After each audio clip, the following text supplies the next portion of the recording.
What's up? Hope everyone's having a good day and is ready for another video in the series we like to call Underrated Throwers. Today we got a very special one. We got Ulf Timmermann, the first thrower ever to throw over 23 meters. I believe he threw 23.06, I think. I think that was his PR. It was very low 23s. But he's the first person ever to throw over 23. He was a East German thrower. Was about 6'4", 260 pounds, and just a beast. He's the 1988 Olympic champion. He's a world champion, a two-time world indoor champion, a multiple-time European champion, the European record holder. Although I think Fabry might have something to say about that very soon. And overall, one of the best shot putters ever. I believe he's probably top five.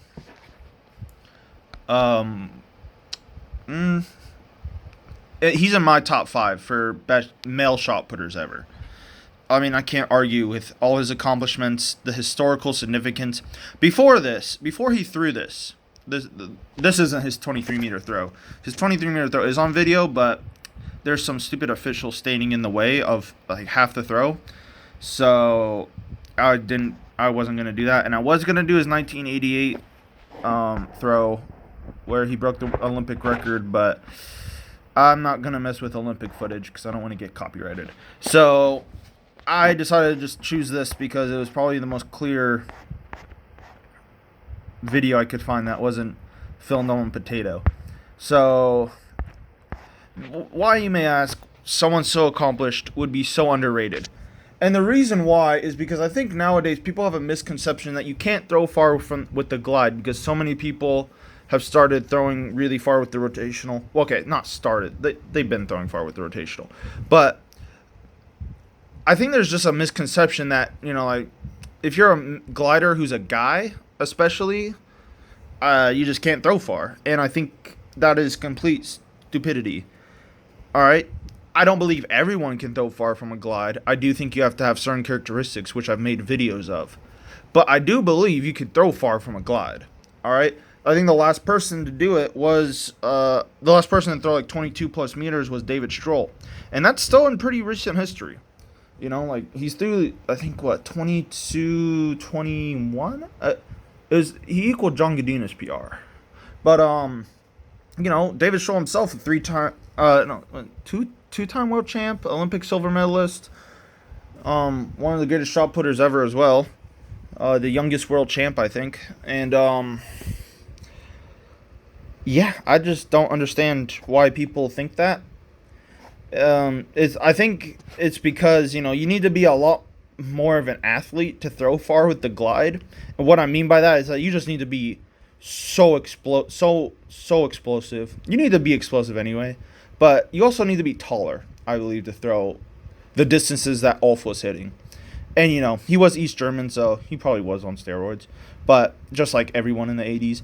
But, whatever. And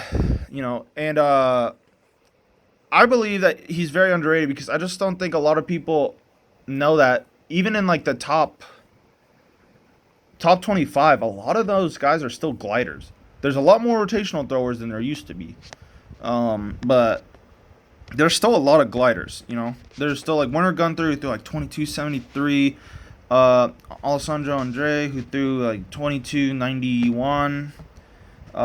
There's a whole bunch of throwers that have thrown really, really far with the glide. And I think it's just a very underrated thing and I think it's very sad because I personally love watching a far glide thrower. Their release is just something to behold. It's so crazy to see someone like generate that much force in that short amount of time, because it's just a little more impressive to me. Like, honestly, I don't want to say it's like a handicap, but like, you just can't generate the same forces as like a rotational thrower, which is why people like the rotation throw, because you get rotational and linear forces, and you don't have to be as tall, and you have to be super athletic, but like, and explosive, but you cannot be as athletic as like a far glider and throw just as far if you use the rotational throw and you have good technique. So, it's a trade-off, but I don't like that the fact that people think the glide is dead. You don't really see really male shot putters do the glide anymore and throw like 22 meters. I don't think there's been one since David Schroll. There's been like a couple 21-meter guys here and there, but for the most part, really nobody's throwing over 22, and I think that's why people think the glide is dead. But also, I just think that's because a lot of people don't practice it. So I'm here to tell you, and I'm here to make this video because you can throw 23 meters with a glide, and Ulf proved it. You can win, with it as well. You can dominate with it. You can dominate an arrow with it. And yeah, so let's get into Ulf Timmermann. So I think probably his greatest comp was probably 1988 Olympics, between him and Randy Barnes, where like I think they all had they back and forth Olympic record. Like I think Ulf broke it first, and then Randy broke it, and then Ulf broke it, and then Randy, and then it was a crazy comp. It's on YouTube, I think. Well, it used to be.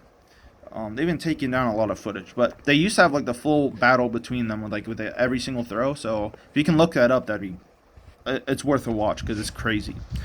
But I think he threw like 22.46, and that record still stood until Ryan Krauser broke it in 2016. So it stood for a very long time. All right. So, and I guess nowadays people are like, oh yeah, it's 22.46. That is a crazy throw. I think that's like 74. No, it's like that might be 74. It's like either 70. Like Reese Hoffa's is like 73.11. Yeah, it might be like 74, like on the dot, or like very high 73s. That's a far throw. All right. Like a lot of people even nowadays can't throw that. I think we've just been spoiled nowadays with the people throwing like 22.90 plus, and it's just like, guys, 22.46 is a crazy throw. All right. And Ulf, I think, broke the world record a couple times. But yeah, so let's get into this. All right. And I just want you to notice something. So like he's 6'4". That's honestly kind of short for a glider, especially back then in like the golden age of gliding, which I consider like the 80s is when you really got like those guys going into those upper distances of like 22.70 plus. They were tall. I think Ulf was probably one of the shortest ones. I think Udo Bai was maybe like 6'1", I think, maybe. But I mean, Ulf is like 6'4". I think Werner got there was like 6'7". I think Alessandro Andre was like 6'7" as well. Like they're tall, and 6'4" is tall too. But so that's a big characteristic of the throw far with the glide for a male. Woman, completely different. I'm not going to touch on that because that's just a whole separate video. But for men, if you want to throw like far, what I mean by far is like 22 plus meters, and like you're not going to transition from the glide to the spin, and you're just going to be a glider, you got to be tall. All right, and usually you got to be lean. All right, you don't really see a lot of like gliders that are kind of have bellies and stuff. Like they're not built like Reese Hoffa. Reese Hoffa is like the opposite build of what you want to be for a glider, like short and stubby. No, you want to be long and lengthy. Honestly, built like a discus thrower in many ways. You want to be pretty long-limbed, and I think Ulf is a perfect example of this. He's about like I would say like a good height. I would, if I was creating a perfect glider, I would personally say like a 6'6" guy would probably be the best one, but like best height. But I mean that's just nitpicky. But let's get into this. So let me just play this regular speed. And what I love about his technique is that he's just so relaxed. He's so rhythmic. Everything he does is so beautiful. This wasn't even like that crazy of a throw, I think. Yeah, it wasn't even 21 meters. Again, like I don't even know what this comp is. This is Eurosport. This might be a European Championships. I don't really care. All his throws pretty much look the same. I think he just stood up maybe a little bit too early here, but it doesn't really matter. You'll get the picture with this. It's not one of his 22-meter throws. Again, like there's not very much footage because it was the 80s. Like in Europe, so I mean, there wasn't that much footage of like throwers.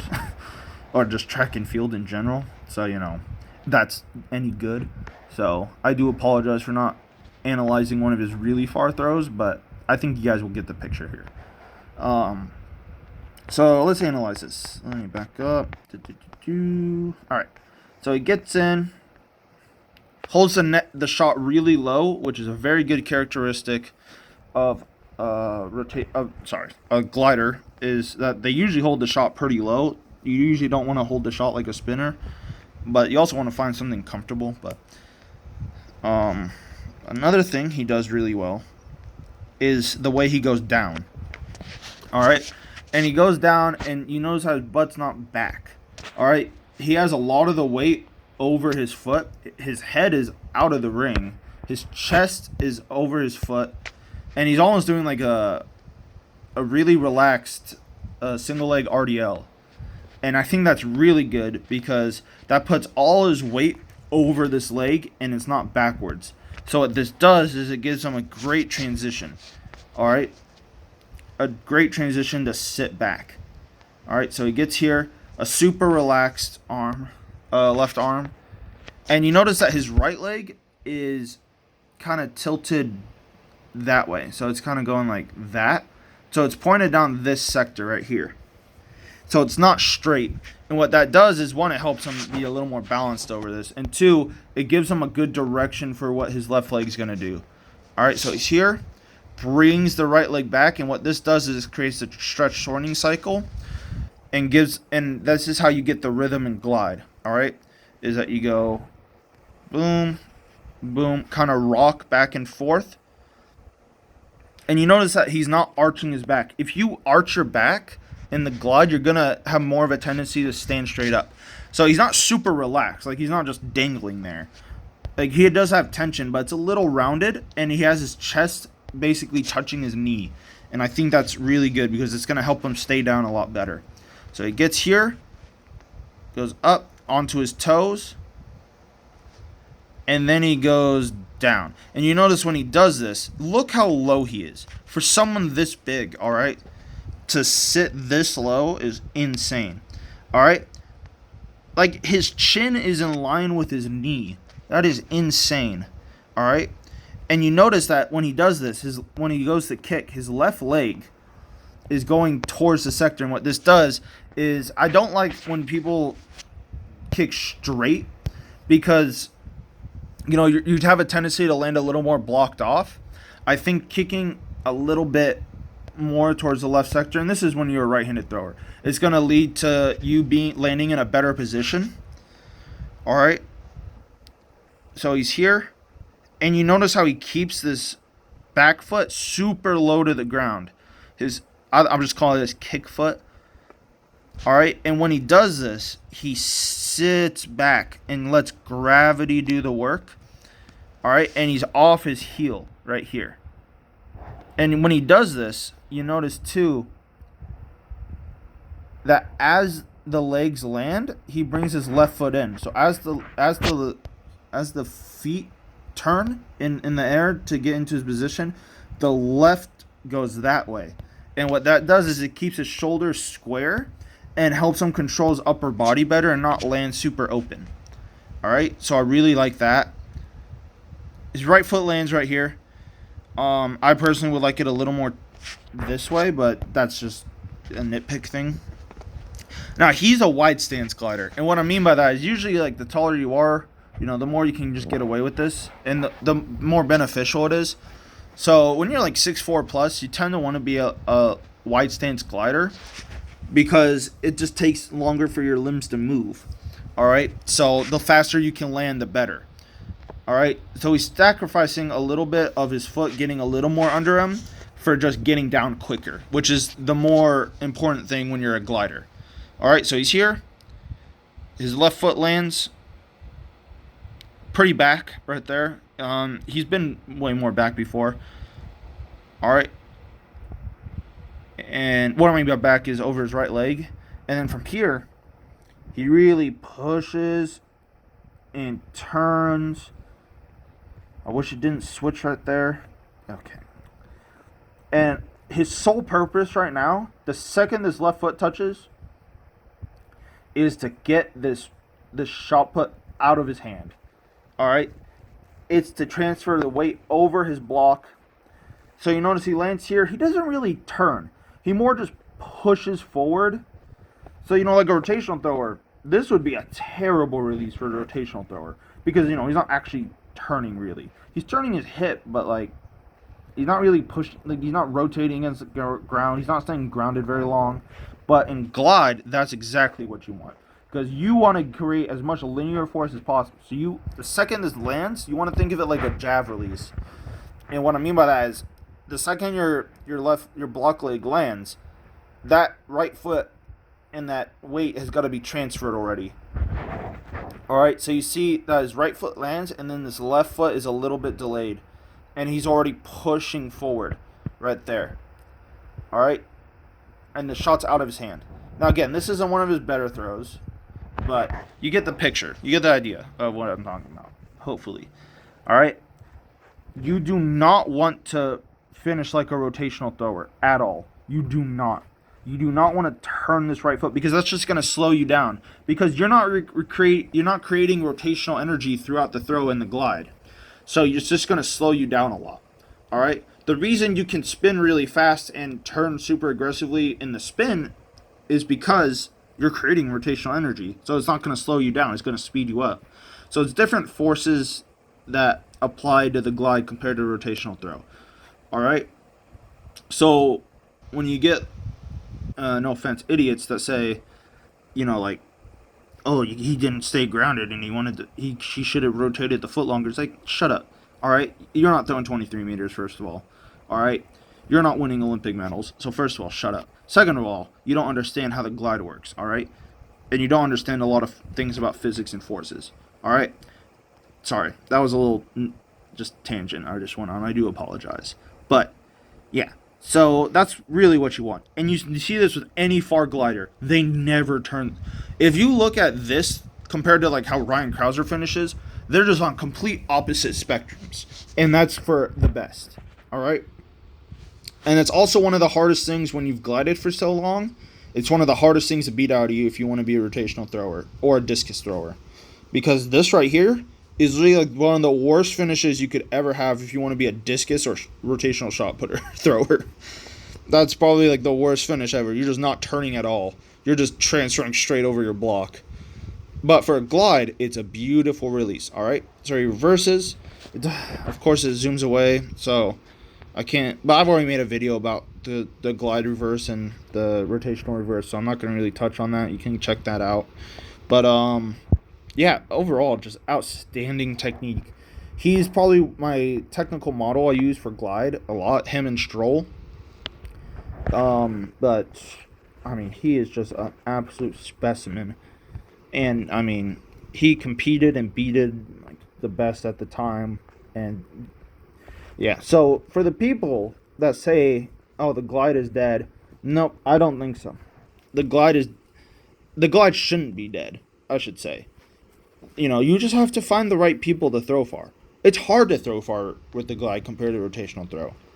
But my God, I miss really far gliders, man. There's something like I want you to just take a look at this release.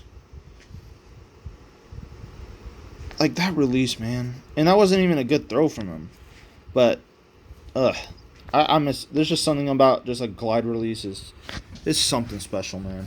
But hope you guys learned something. Hope you guys found respect for Ulf Timmermann, and hopefully you guys don't look down upon the glide that much. And if you do, if you don't, that's great. But yeah, overall, just amazing athlete, amazing career.